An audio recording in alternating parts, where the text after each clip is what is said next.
Good evening, Firebirds. Excuse the heat in the background. It is 10 degrees where I live, and I'm cold.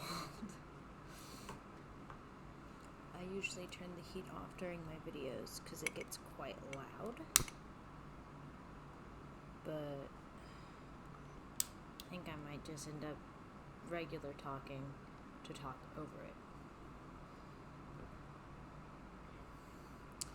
Set my candles back here.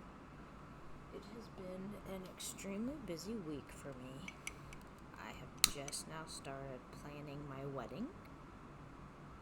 So I've been going through and collecting music and looking at venues. Painted my nails today.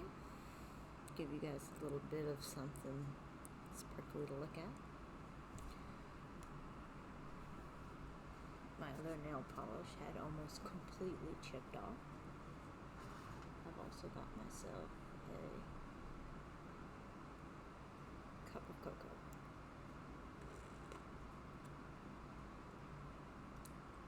It's giving me a whipped cream mustache.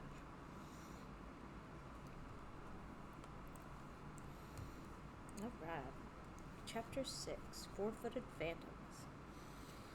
In my opinion, sufficient evidence is at hand to prove that all practical purposes that animals as well as humans survive death. Raymond Bayless, Animal Ghosts. We don't often think of animals as being hunters or haunters or hauntees, but apparently Missouri has always had some of each. Vance Randolph, in his book Ozark Magic and Folklore, told several stories of ghostly creatures. They were often sinister black dogs, usually of remarkable size, sometimes headless, who harassed cattle, or hunters, or solitary nighttime travelers. That's not my cocoa. Trying to reach for my cocoa, I reach for the candle.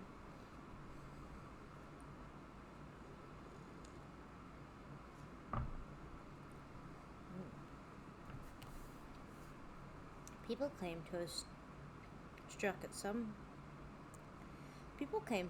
some of these specters with a stick or whip and seen the weapon pass through their bodies. The Old Settler's Digest told of a ghostly horse and buggy that clattered over covered bridges, its way lit by lanterns that seemed to be wrapped in fog. In Missouri Ghost, I repeated one of Randolph's best stories about a horse and buggy doctor who had often, in certain neighborhoods, been joined for a mile or so by a large black dog who would run alongside then disappear. The doctor assumed this was some lonely farm dog who just enjoyed going a piece of the passerby. He assumed this until the time when, crossing a stream, he happened to look back and saw that his companion was not swimming or fording. The dog was walking on the surface of the water.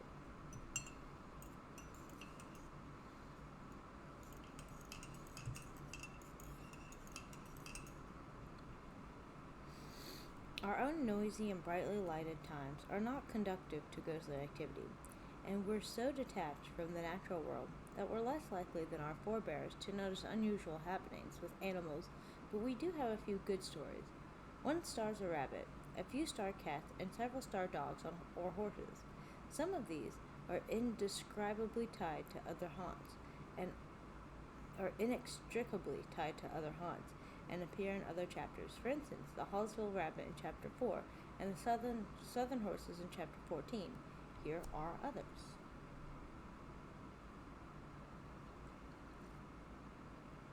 What happened to Bruce? One animal who seemed to see or experience something upsetting was Bruce, a mature German Shepherd who belonged to the Joe Jeff Davis family, owners for several years of the historic Fayette house called Lilac Hill. This house and its dog are part of my earlier book, Missouri Ghost. Bruce bears repeating. Reared in the family and devoted to the Davis children, Bruce had always been an inside-outside dog. But at Lilac Hill, he could not be kept out. Even when the children were gone to school, he would reappear sometimes only minutes after being evicted. Marcia Davis didn't mind having Bruce's company, actually, when she was alone in the house with her baby. One day, hearing a sound, small and distressed, that was unlike any of those usual to the house, she followed it to the former owner's bedroom. This room was furnished with some of what the some of that woman's belongings. The Davises had even bought a fragile old velvet bedspread that had lain on the bed for decades. Excuse me, my nose is running. They did not use the room themselves. Lilac Hill provided plenty of space for their children and for guests. To her surprise, Marcia found Bruce in the center of the bed, glassy-eyed and whimpering, the precious spread clawed into a lump of ruin beneath him. All around was slimy, gelatinous green material, as if he'd been very sick after eating something very strange. Every aspect of the picture was puzzling. Bruce had been taught from puppyhood to stay off furniture, and never violated the rules. This bed was higher than average, so it would have taken some effort to get up there. Why would a sick dog do that instead of crawling under the bed, or more likely coming to the people he knew would help him? Veterinarians questioned about this had little insight to offer. Antifreeze could produce green vomit, but no dog would have survived ingesting it. Eating the scours of calves who were sick from eating the first watery grass of spring might produce similar vomit, but it was not that time of year. Besides, Bruce had been in the house all day. At least Marcia thought he had. So what might the green stuff be besides vomit? It took the poor old fellow more than half an hour to look like himself again, she says, and he stayed close to me for the rest of the day. The incident suggests, of course, that Bruce had some sort of encounter, chased something onto the bed, or sensed something in a room he seldom entered, and had a taxing encounter there. Nothing unusual ever happened to Bruce again, so far as the family knew. He lived several more years, dying after the Davises had left Lilac Hill.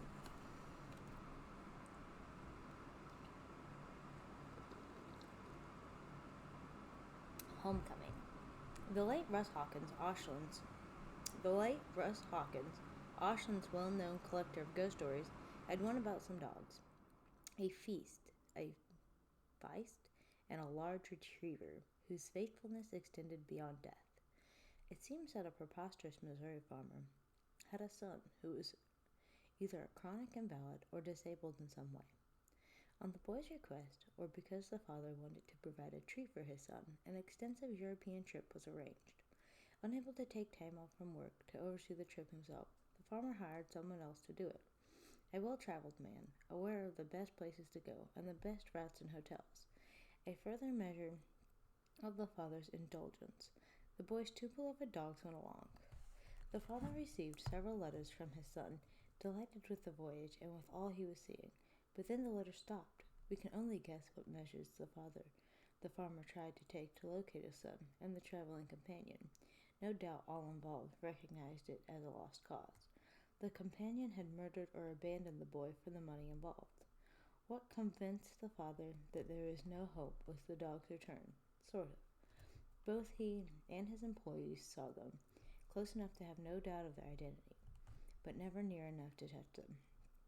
The dogs were seen in all their usual places, outdoors, fairly often at first, but less and less until they appeared no more. To the father it seemed intended as a message, but he was not sure what the message meant. That the dogs had been killed,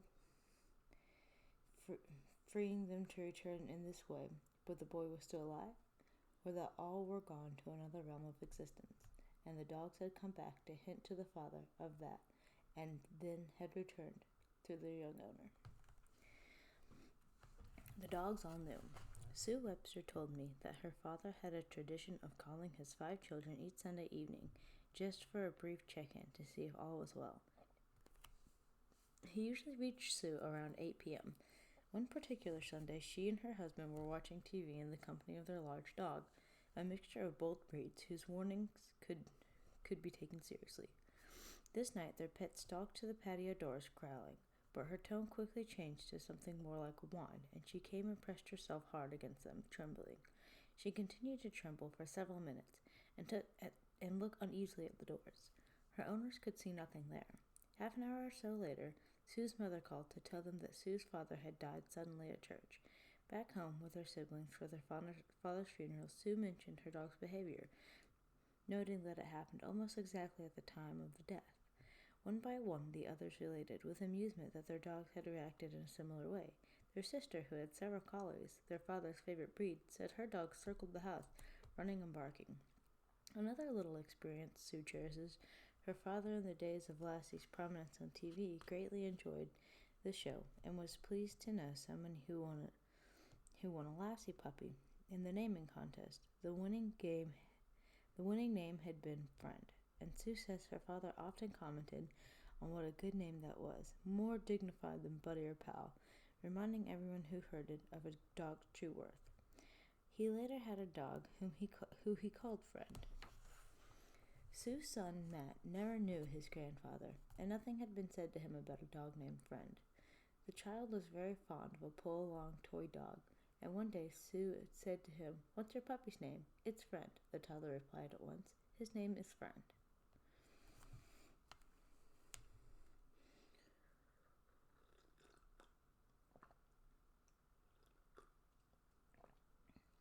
The dog cinched it.